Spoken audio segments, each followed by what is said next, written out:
Our next speaker is from Cincinnati, and he is the president of the Southwest Cincinnati Tea Party. Please welcome George Brunemann.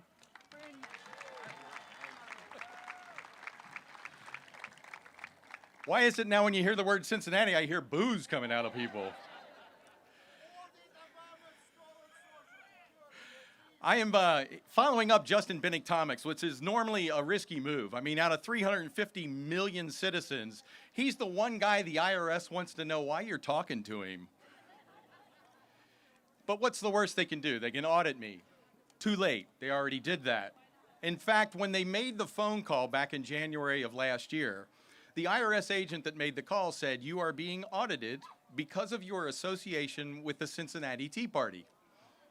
So when they ask, "Do you think you've been targeted?" It's like, she said so.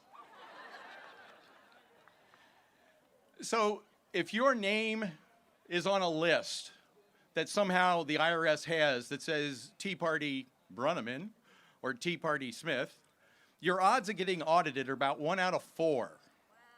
If you're on a normal tax return, your odds of getting audited are about 1 out of 10,000.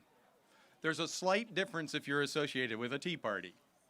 I was not the only one targeted. There are many, many others. Now, I may have been the only one where the auditor was honest enough to say why, but that's not even really the problem. The problem isn't that the current administration used the IRS. Yes, that's a problem, but it would be very little thinking of us to say that's the only problem.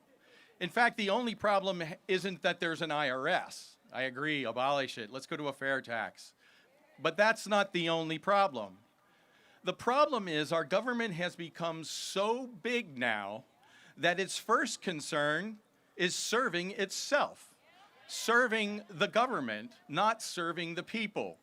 Somehow we have become, we the people is now we the government, and that has to stop. It is up to us.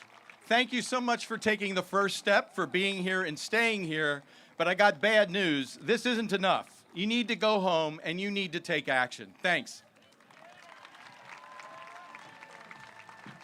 Hey, George is speaking. When he says you need to take action, he has taken action. He held a town hall in Cincinnati about 3 weeks ago, and 500 people from the Cincinnati area showed up. It was standing room only, letting their community know about that. That's something you can do to help spread these words and these messages and these stories around the country. Follow in George's example.